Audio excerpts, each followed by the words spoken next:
Hag Sameach! Good afternoon, my holy sisters and brothers.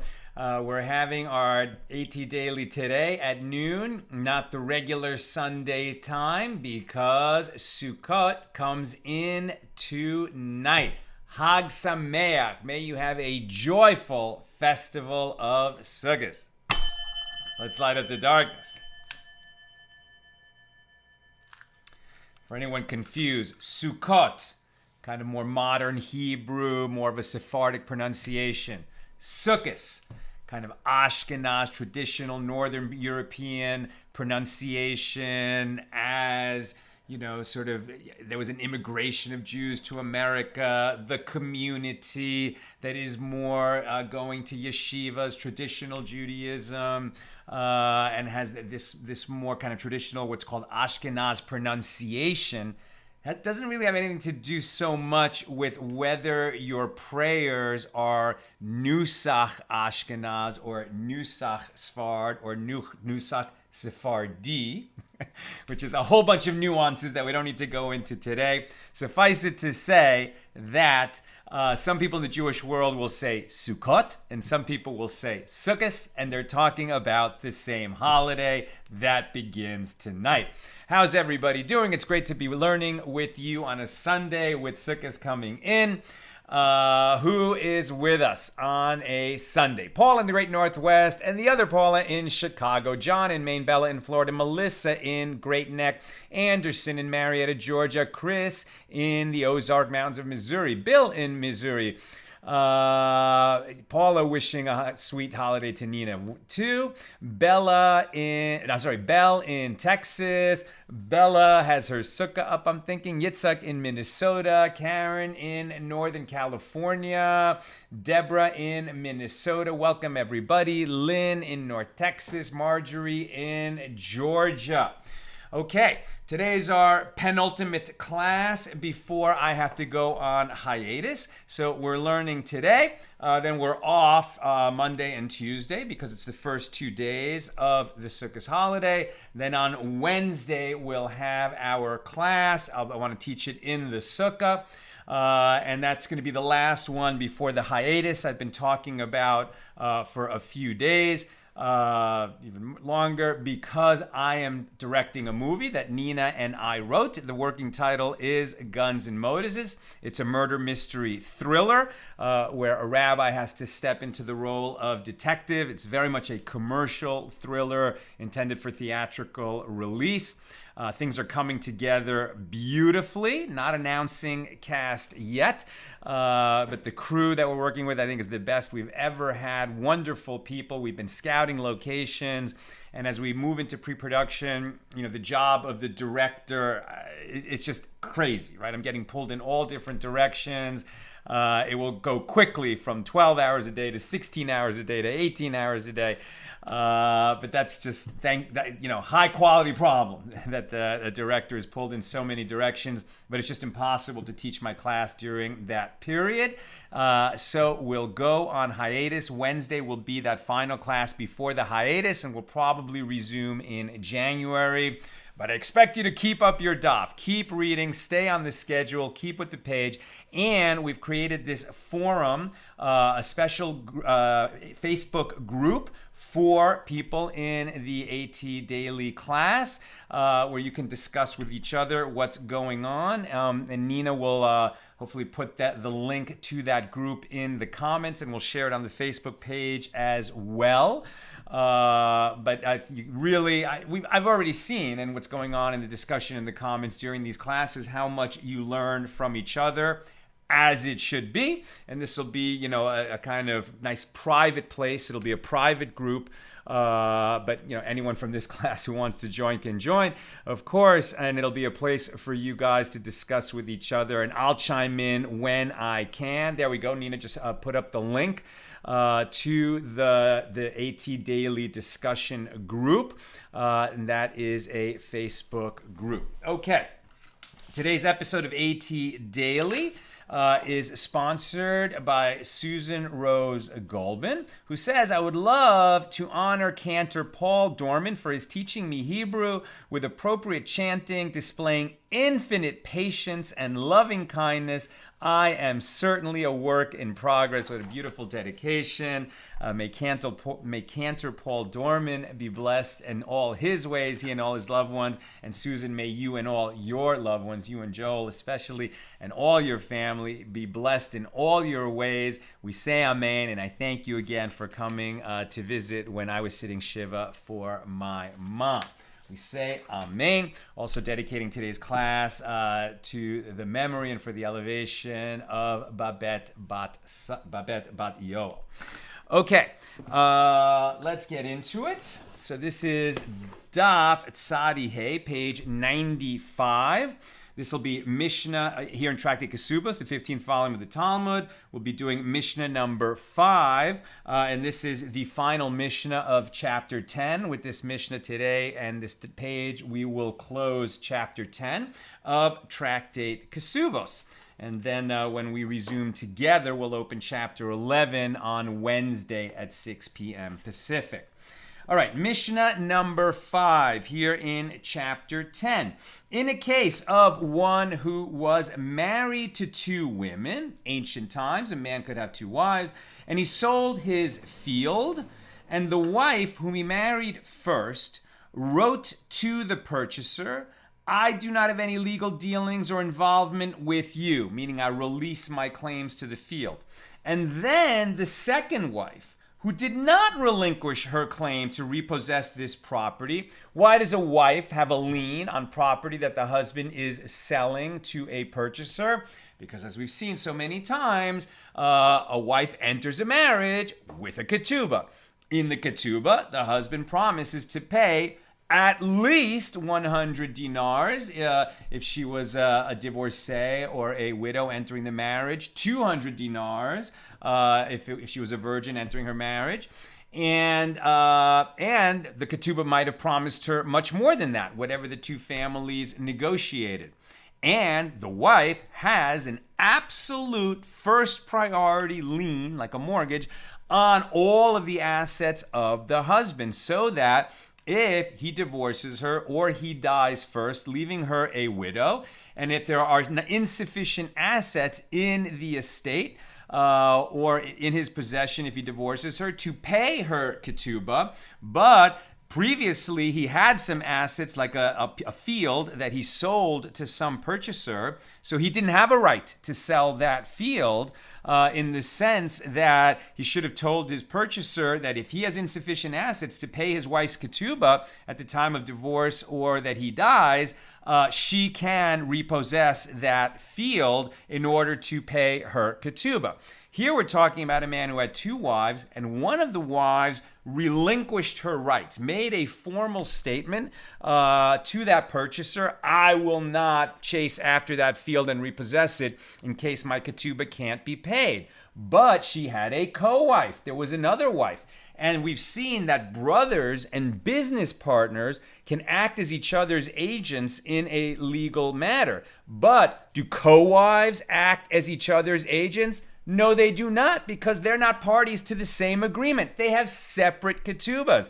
So just because one wife relinquished her rights to pursue a field in order to back up the ketubah payment that is owed to her, doesn't mean that this other wife relinquished her rights. And that's what this Mishnah is about. So again, in a case of one who was married to 2 women and he sold his field, and the wife whom he married first wrote to the purchaser, I do not have any legal dealings or involvement with you, the release. Then the second wife, who did not release her claim to repossess this property, may appropriate the field from the purchaser as payment of her marriage contract. And this is because the property was liened for the payment of her marriage contract before it was sold to this purchaser.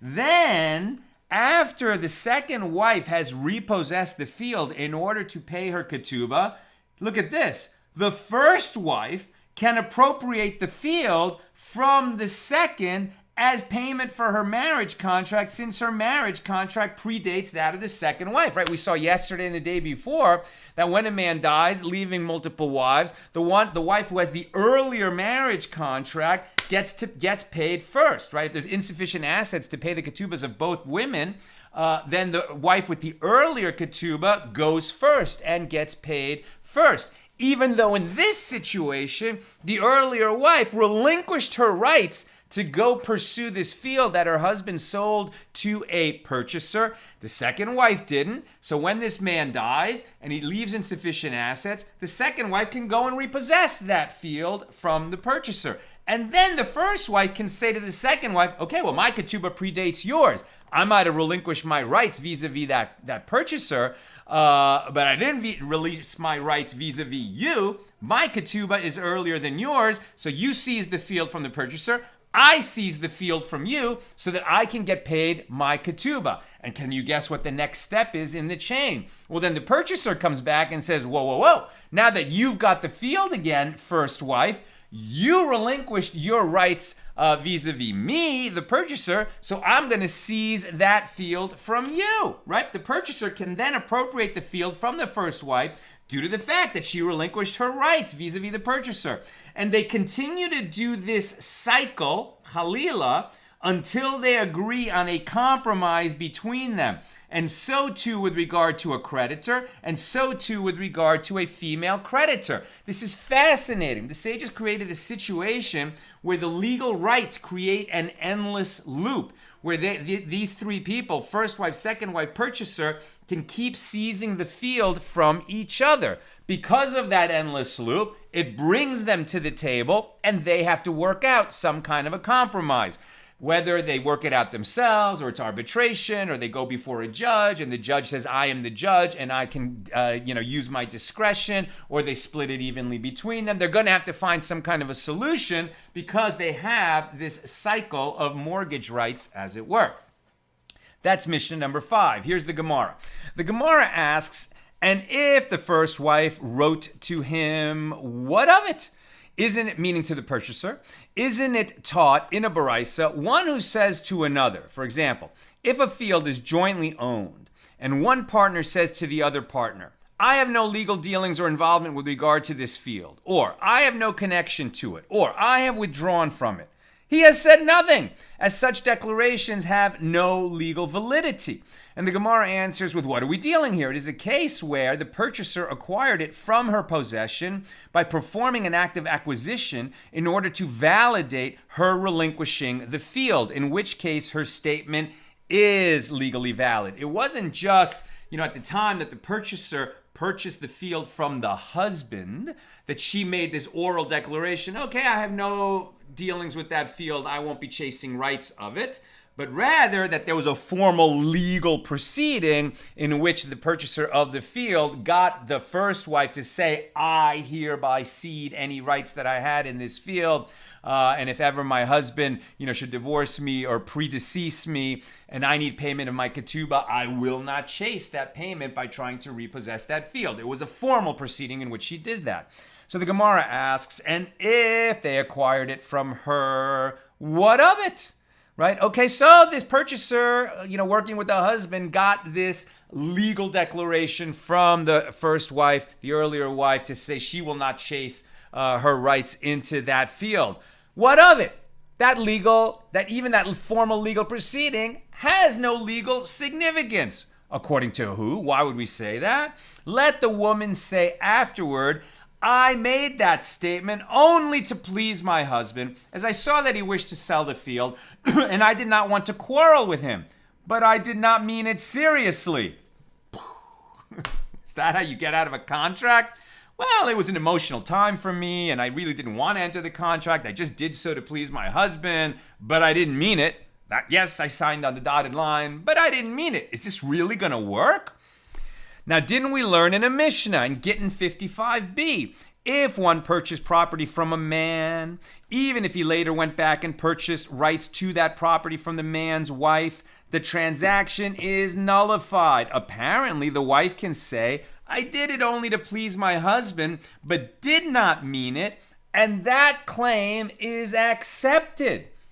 Look, and that is the law. That's the halacha. So look how strong is the protection that the sages gave to a wife within a marriage. Yes, very much. Patriarchal society. Yes, man has the unilateral right to divorce the wife. The wife can't initiate a divorce the way that the man can.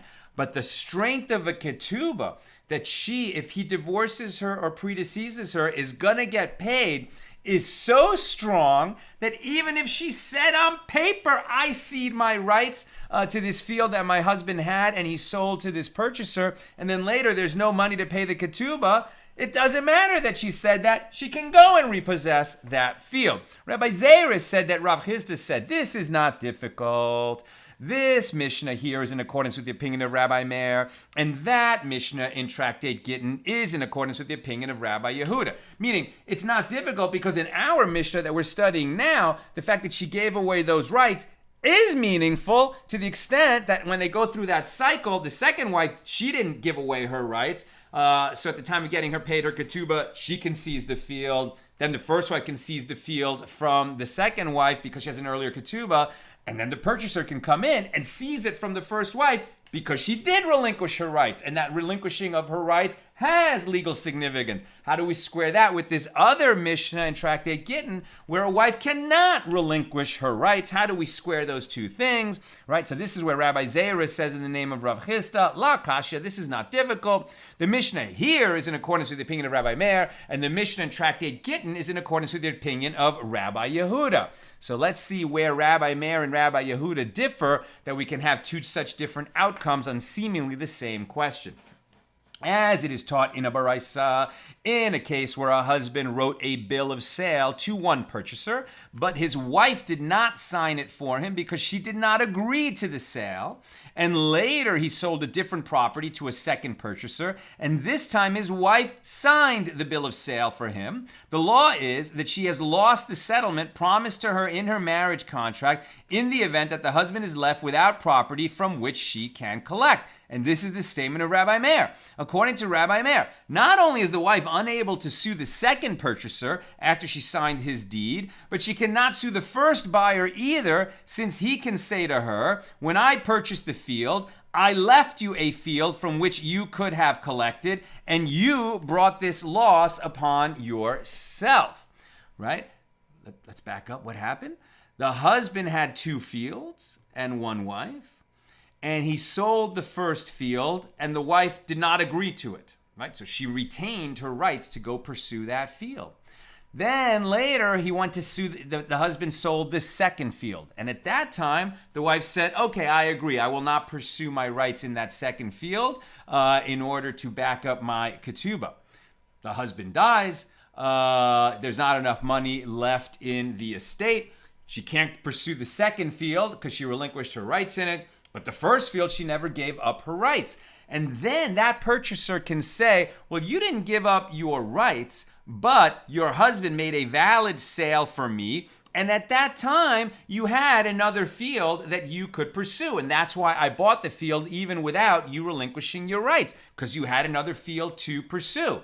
It's your problem that later in your marriage, you gave up your rights to that second field. At the time that I purchased the first field, says the purchaser, you had with what to pay your ketubah. And so now you're out of luck. And this is how Rabbi Meir rules over there in Tractate Gittin. Now, Rabbi Yehuda, who's going to disagree with Rabbi Meir, Rabbi Yehuda says that she can say, I did it only to please my husband, but I didn't mean to ratify the second sale either. And you, what claim do you have against me? And the Gemara asks, is it possible that Rabbi Yehuda Hanasi, who redacted the Mishnah, presented the unattributed Mishnah here, Mishnah number 5 in chapter 10 of Kesubos, in accordance with the opinion of Rabbi Meir, that she's out of luck, and he presented the unattributed Mishnah there in accordance with the opinion of Rabbi Yehuda? Such a dichotomy is unlikely, right? Rabbi Yehuda, when he's presenting Mishnahs in two places, right, it might have been explained over in Tractate Gittin that Rabbi Meir and Rabbi Yehuda disagree, but the Mishnah itself was unattributed, meaning it is the most authoritative. And so it seems like the Mishnah in Gittin and the Mishnah here in Kesubos are sort of in, direct conflict with each other. So we need to reconcile them. So Rav Papa offered another answer to the question. And he said, the Mishnah here is referring to a divorcee who wrote a note to the purchaser relinquishing her rights to the field after her divorce. And everyone agrees that her statement is binding, as she cannot claim to have acted in order to please her husband. Okay, she loses that argument. I did it to please my husband. She's no longer married to him. Rav Ashi said, it is all in accordance with the opinion of Rabbi Meir. And Rabbi Meir states his opinion there only in a case where the husband sold property to two different purchasers, as they can say to her, if it is true that you acted only in order to please your husband, you should have done so with regard to the first purchaser and not just the second. However, in a case where there is only one purchaser, even Rabbi Meir concedes that she can claim to have acted only out of the desire to please her husband. And the Mishnah here in Kesubos is referring to a case where the husband previously wrote a bill of sale to another purchaser, and the wife did not ratify that sale. And the second time he sold the property, she did ratify the sale. Consequently, even Rabbi Meir concedes that the woman cannot claim that she acted only in order to please her husband. Hopefully that's clear. We learned in a Mishnah elsewhere at Gittin 48b, one does not collect a debt from liened property that has been sold to a third party where there is unsold property available. And this is how we're getting back to this. They're bringing in this case of creditors to help us understand this idea from Gittin that the wife had an option at the time that he bought from her the husband's first field, even though she didn't ratify the sale, because the husband had other property to which she could look for payment of her ketubah if the husband died and didn't have enough money in the state to pay it. Right? Unsold property. A creditor, when evaluating whether to purchase a property, especially without a guarantee, will look to the seller and say, well, how much property does he own? Does he have a bunch of fields? Okay, I'm not going to be worried so much that the husband is selling me one of the fields if he owns other fields with which the wife can look to have her ketubah paid in case he dies, right? That's the matter. And likewise, a creditor, in evaluating whether to lend money, is going to say, how much property does this person own? How likely is there to be a default, right? So come in here, solution. We learned in the Mishnah elsewhere, one does not collect a debt from mortgage property, from liened property, like property that the wife has a lien on, or property that she has a lien on that has been sold to a third party, where there is unsold property available, even if the unsold property is of inferior quality. A dilemma was raised before the sages. If the unsold property became blighted and is no longer of sufficient value to pay the debt, then what is the law? Would the creditor be allowed to repossess liened property that has been sold to a third party? A debtor has multiple fields. The creditor comes to get his money repaid. One of the fields has been sold. Okay, so this creditor has a lien on all of the fields. One of them has been sold, but why should we let him go and take that from the purchaser when the debtor has other fields available? The creditor should go to the fields that the debtor currently holds, not the ones that he has sold in the past. However, if the fields that the debtor currently holds have become ruined, are unproductive, will never produce, then we don't expect the creditor to seize those. They're worthless. So in that case, he can go and pursue the mortgage properties that the debtor has sold to a third party. Right? Has been sold to a third party. So come in here, a solution to this dilemma based upon the following baraisa. In a case where a husband wrote a bill of sale to one purchaser, but his wife did not sign it for him, and later he sold a different property to a second purchaser, and his wife signed the bill of sale for him, the law is that she has lost the settlement specified in her marriage contract in the event that the husband is left without property from which she can collect. This is the statement of Rabbi Meir, right? This is this really harsh, harsh for her the way it comes out, ruling of Rabbi Meir, because she didn't okay the first property to be sold. So you would think she still has rights in it, but she okayed the second property to be sold. And at that time, she was aware that the husband had already sold the first property, and by okaying the sale of the second property, she knows that she is leaving herself with no fields that she can collect from. She did that with open eyes. So Rabbi Meir says she's out of luck. Rabbi Yehuda would say, hey, she might have said that, but she was only saying it to please her husband if she realized the significance of her statement and that she might be left penniless when she's a widow, she wouldn't have said it, and that's why we don't uphold it. Now, if it should enter your mind that in a case where the unsold, so that's the case of the wives. Now we're using that to compare with a debtor who has a creditor, and the creditor wants to come and collect the debt that the debtor's not paying, and the debtor has sold a field and he still owns a field. So we're saying that the creditor should not pursue the field that the debtor sold, but only the one he still holds, except that if it's blighted, if it's worthless, then he can pursue. Now, if it should enter your mind that in a case where the unsold property became blighted, right, became ruined, that the creditor would be able to repossess liened property, then even though, in the case of the wife, she lost her ability to collect her marriage contract from the second purchaser, she should at least be able to collect from the first purchaser because she never relinquished her right to the property that he purchased. Although there was unsold property left at the time that the first purchase was made, the property is inaccessible to her because she relinquished her right to it. Consequently, her inability to repossess property from the first purchaser indicates that it is not possible to repossess lien property in the event that the unsold property is blighted. Meaning, since Rabbi Meir ruled that when the wife gave up her rights to the second field, she also lost her rights to the first field, because at that time she realizes one property was sold and now she's selling this one without extending her mortgage. She's allowing her husband to sell the second one without putting a mortgage on it. That we should learn from this case of ketubah law, for the case of creditors and debtors, that the creditor cannot come and seize property that had been previously sold just because the remaining property became blighted. Now, Rav Nachman Bar Yitzchak said it is possible to explain that what Rabbi Meir meant when he said she has lost her marriage contract is that she has lost the rights from the second purchaser alone, but not the first. Hey, why are we saying in Rabbi Meir's name that she's completely out of luck? All she said was, I gave up my rights in the second field. At the time that the husband sold the first field, she didn't give up any rights. She didn't agree to that sale. She didn't relinquish her rights. So let her go and pursue the first field and from the first purchaser. And Rabbi Meir would agree. How do we know that Rabbi Meir says she loses all her rights? Says Rav Nachman Bar Yitzchak.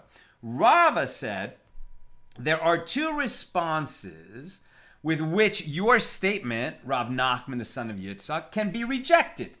One, the first reason to reject is that the expression she has lost indicates that she has lost her rights entirely. Rabbi Meir was saying she lost all her rights, even with regard to the first purchaser. And furthermore, it is explicitly taught in a baraisa, if an individual borrowed from one creditor and sold his property to two purchasers, and the creditor wrote a note to the second purchaser saying, I do not have any legal dealings or involvement with you. He has no claims toward the first purchaser either. And this is because the first purchaser is able to say to the creditor, I left you a place from where to collect your debt. Since when I purchased the land, unsold property still remained in the debtor's possession, and therefore you have no claims against me. Now, the Gemara rejects the attempt to solve the dilemma with regard to collecting from liened property when the unsold property was blighted. That's what we're talking about. There, in the case of a woman or man who wrote to the second purchaser, I do not have any legal dealings or involvement with you. I release my rights to the second field. It is he who causes a loss to himself by his own direct action of signing away his rights. Right? Or the wife signing away her rights. It cannot be proved, so that the man, we're talking about a situation of a debtor creditor, and the wife in the situation of the ketubah, and her husband sold away two fields. Now, it cannot be proven what the law would be in the case of a blighted field, where the reason he cannot make use of the field is not due to his own action. Now, Rav Yemar said to Rav Ashi, now we're on 95b, but it is a daily occurrence that courts permit creditors to collect from liened property in cases where the unsold property became ruined, as in the case of a certain man, right? Here's an incident. A certain man mortgaged his orchard to another person for 10 years, thereby allowing the latter to consume the produce as payment of the loan that the owner of the orchard owed him. I own an orchard. I need cash right now. I borrow the cash from Jim And I say to Jim, you have a right to the produce of my orchard for 10 years to guarantee that I will pay you back the loan. Okay. After 5 years, the orchard grew old and no longer produced as it once did. When I said to Jim, lend me all this money and now you can take the produce of my orchard for 10 years, he was expecting, hopefully I was expecting, and I wasn't lying, that the orchard would be, equally productive every year for 10 years. But after 5 years, the orchard grew unproductive. So then the creditor came before the sages to argue his claim. He made a big loan based on 10 years of the produce from the orchard. After 5 years, there's no more produce. So he says, I want my money. I have to get it from some other assets of Sal. Sal gave me 10 years from the orchard, and now the orchard is unproductive. What did the sages say? And they wrote him a document of authorization to repossess liened property from those who purchased land from the debtor after the giving of the loan. So I gave a mortgage, I gave a lien to Jim after he lent me money that he could take the produce from my orchard for 10 years. But apparently, that lien is not limited to my orchard. Once my orchard becomes unproductive, Jim can go, and if I had other fields that I sold to some other guy, he can go to that other guy and say, hey, I had a prior lien on Sal's property. His orchard became unproductive. He's not paying me the money that he owes me, so I'm going to seize this field from you. If you don't like it, go talk to Sal because I had a lien on Sal's property when I lent him all that money 10 years ago. And that's what the sages said.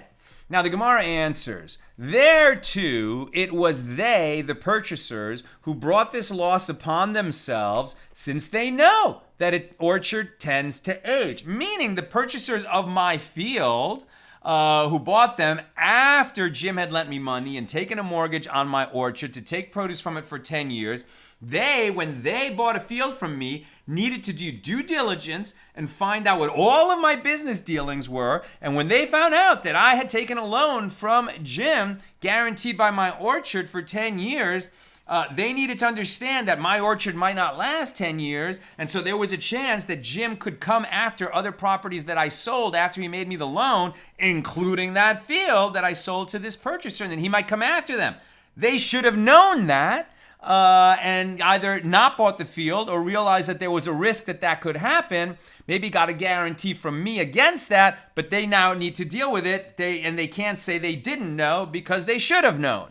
That's what the sages said. And the Gemara concludes, and the halacha is that if the unsold property, thereto the purchasers should have brought the purchasers of that field brought this loss upon themselves, since they know that an orchard tends to age. Therefore, they should not have purchased the land from the debtor, because they should have realized that there was a chance he would be unable to pay off his debt with the fruits of the orchard to Jim, and that Jim might come and repossess the land they were purchasing from me. Now, the Gemara concludes, and the law is that if unsold property became blighted, the creditor may repossess liened property that has been sold to a third party. And that is the halacha. And now we see that this is going to reflect on the case of the wife, right? Where she is going to, in other words, it squares with our Mishna here, that the wife, the first wife, right, she did, what did she do? She relinquished rights in a sale of land that the husband made. The second wife did not relinquish rights. And then the husband died when the field was sold. One wife released, the other one didn't. Then the husband died. So the one that did not relinquish her rights can go and get that field from the purchaser in order to pay off her ketubah. And then the first wife, who had an earlier ketubah, who did relinquish her rights, can still only relinquish vis-a-vis the purchaser, so she can seize the field from the second wife, since the first wife gets paid first. And then the purchaser can come back and say to the first wife, hey, you did relinquish your rights to me, so now I'm going to take the field. And they go round and round until they make a compromise. Abaye said, if a man said to an unmarried woman, my property is hereby bequeathed to you, and after you die, it will pass to so-and-so, and the woman went and married someone and then died. Okay, we're in a completely different case now. And what we're talking about here is the rights of a husband in a marriage. In what way are we talking about this? So somebody said to a woman, I am bequeathing to you, like maybe it was a relative of hers, and bequeathed to her a lifetime tenancy, right? That I bequeath to you this field and it's yours for as long as you live. But after you die, it's going to pass to someone else, a different member of the family. So when she received this field for her lifetime tenancy, she was single. Then she got married. Now, when she married, what rights did her husband acquire in that field that she brought into the marriage? We might think, well, he just got the rights to the produce of the field while they're married, but if they get divorced, she takes that field with her. But what if while they're married, the husband sells the field? Can that happen? Let's see. All right? So if a man said to an unmarried woman, my property is hereby bequeathed to you, and after you die, will pass to so-and-so. And then that woman went and married someone, and she died. Her husband takes possession of the property, and he is considered like a purchaser, as if she sold the property while she was holding it. She was only supposed to have a lifetime tenancy. You would think she has no right to sell it, because whoever bequeathed it to her said, you can live there, you can use it as long as you live, but after you die, it goes to this other person. So you would think she has no right to sell it. But what if she did sell it? Or what if she got married, and now we're going to treat the husband like he became the purchaser of her field? He is considered a purchaser, i.e. it is as if the woman sold her husband the property when she married him.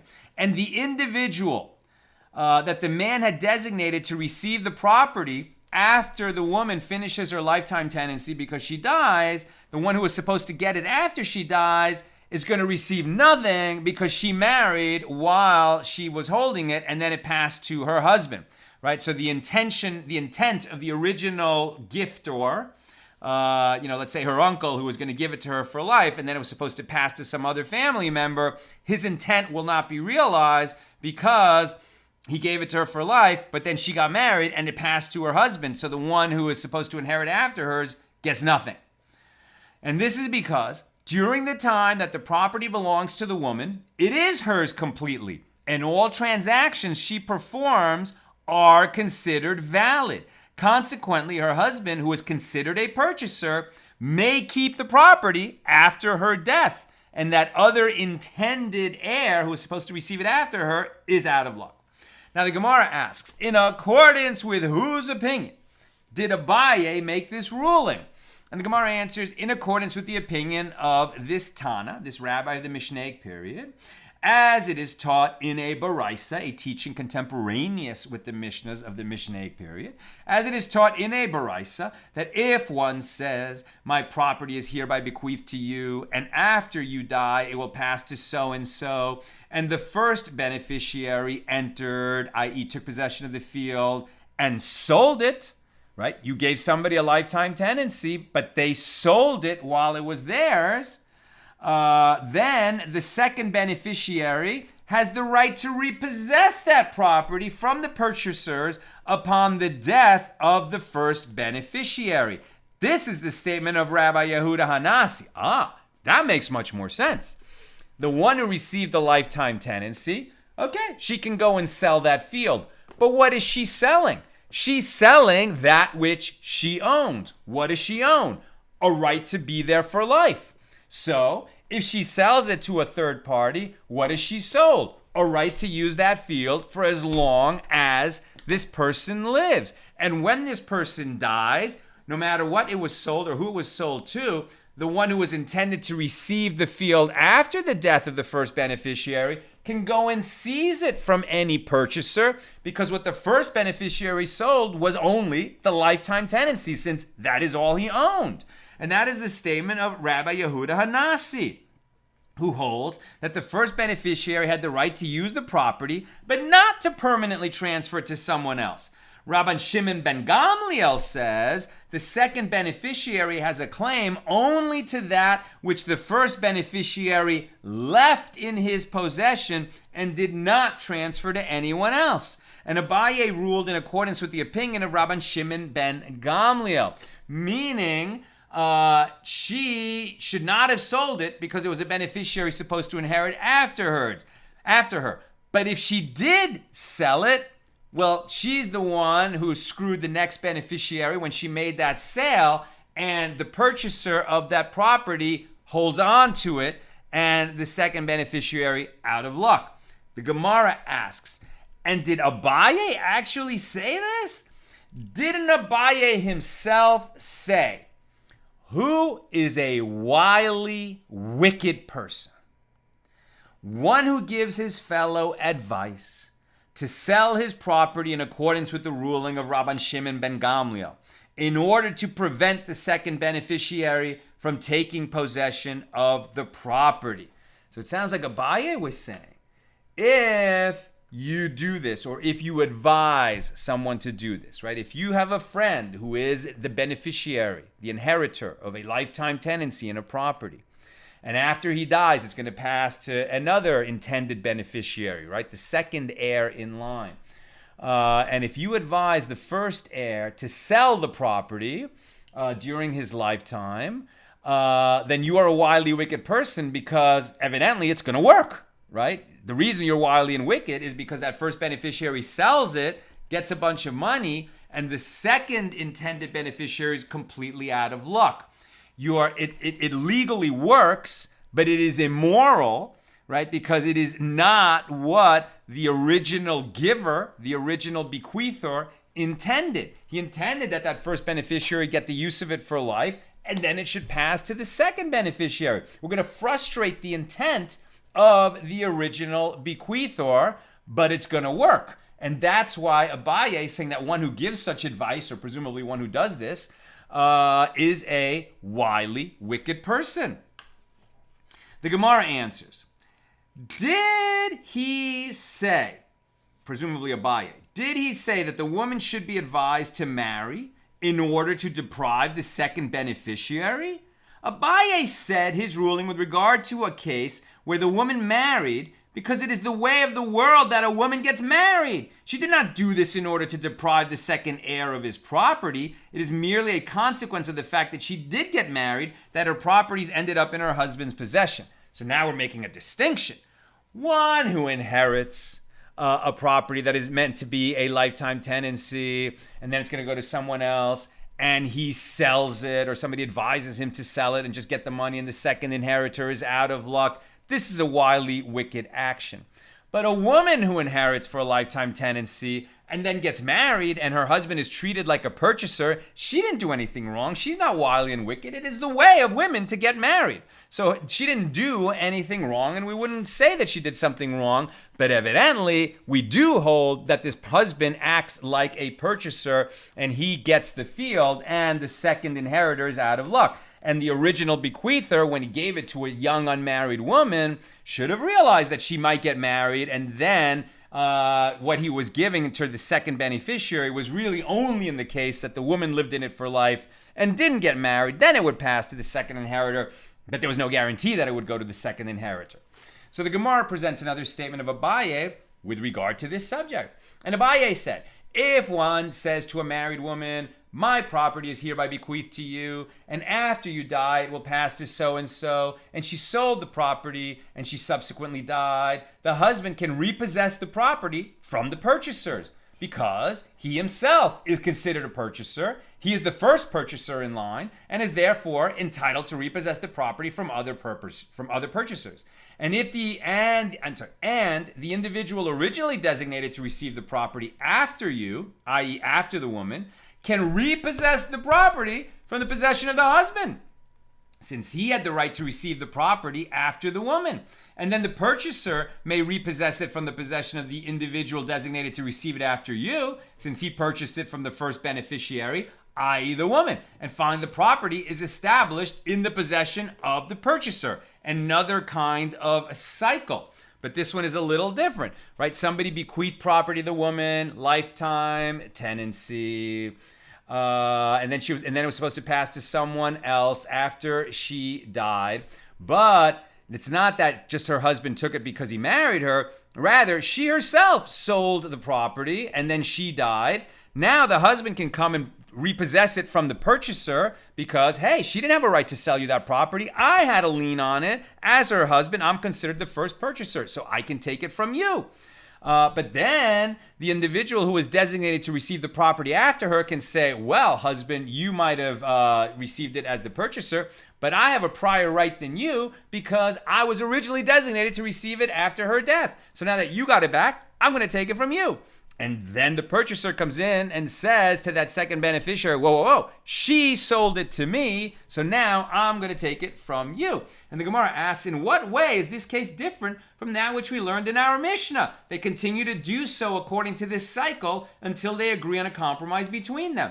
And the Gemara answers, there in the case of the Mishnah, where there were two wives and a purchaser, there in the case of the Mishnah, they all stand to incur a loss, as the purchasers paid money for their property, and the woman has a monetary claim to collect her marriage settlement. Here, it is only the purchaser who stands to incur a loss, as he paid for the property, while the others received it as a gift.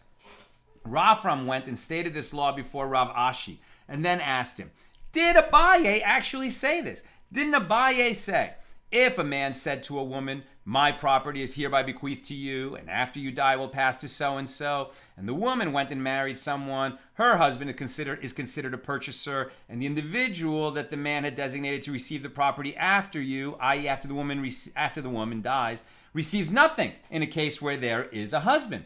If the husband is considered to be a purchaser, why, according to Abaye's second ruling, does the later purchaser receive the property? It seems like Abaye is contradicting himself. So Rav Ashi said to him, there in the case where the husband acquires exclusive rights to the property, it is where the original owner spoke to the woman while she was still unmarried, while here in the latter case, he spoke to her while she was already married.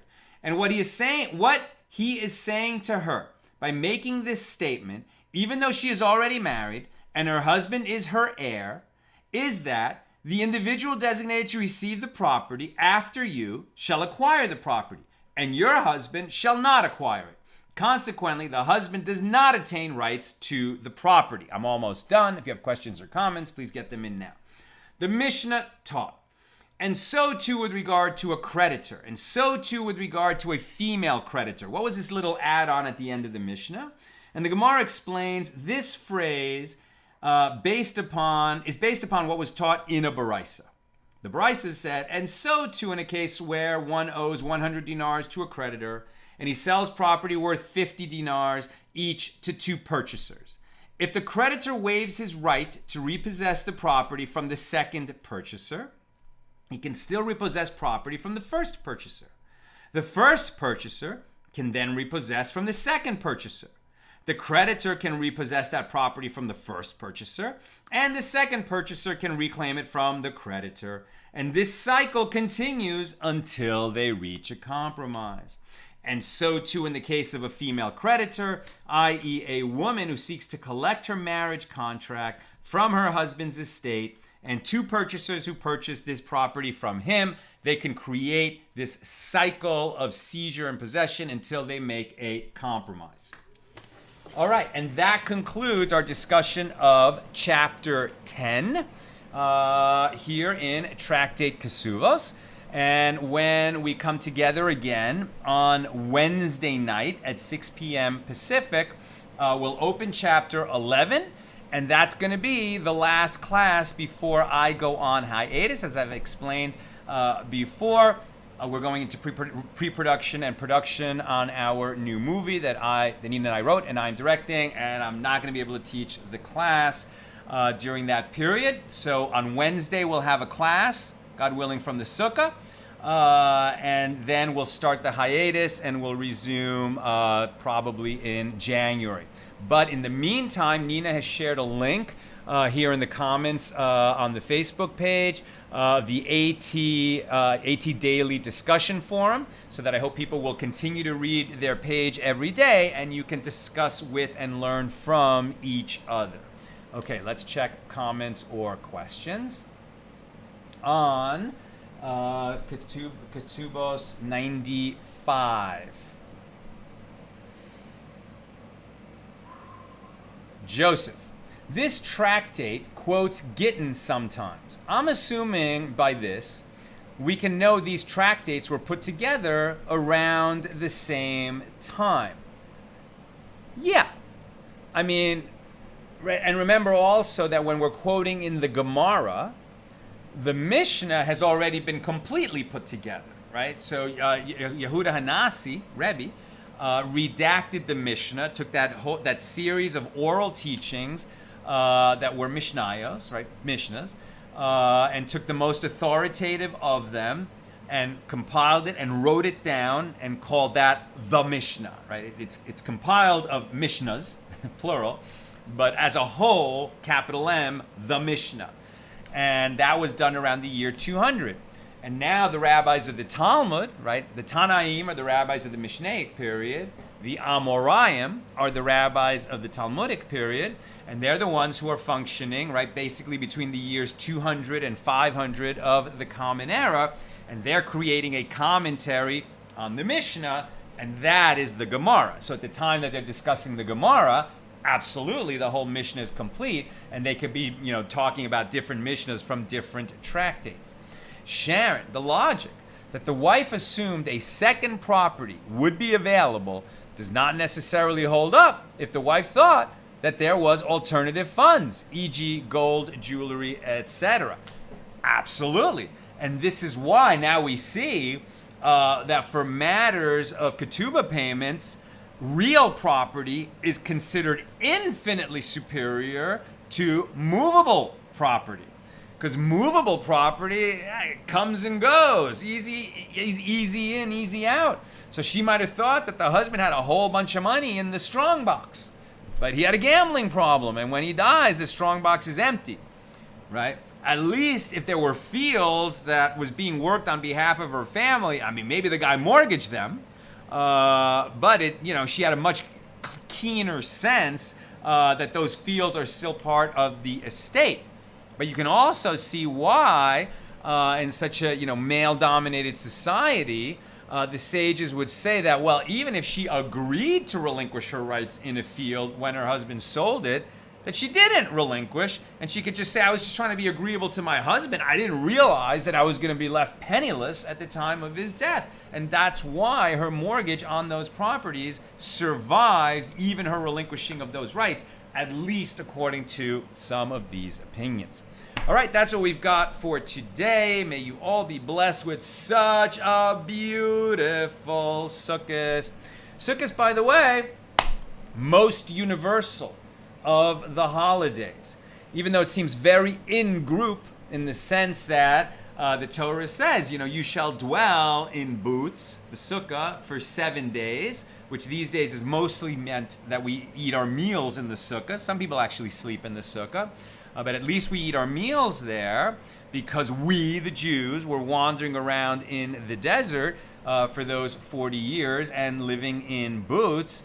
Nonetheless, this is also a holiday that's considered for the whole world because during Sukkot, when the temple was standing, we would bring all these offerings, then the bulls that were brought as offerings of atonement in the temple add up to 70, and the number 70 represents the nations of the world.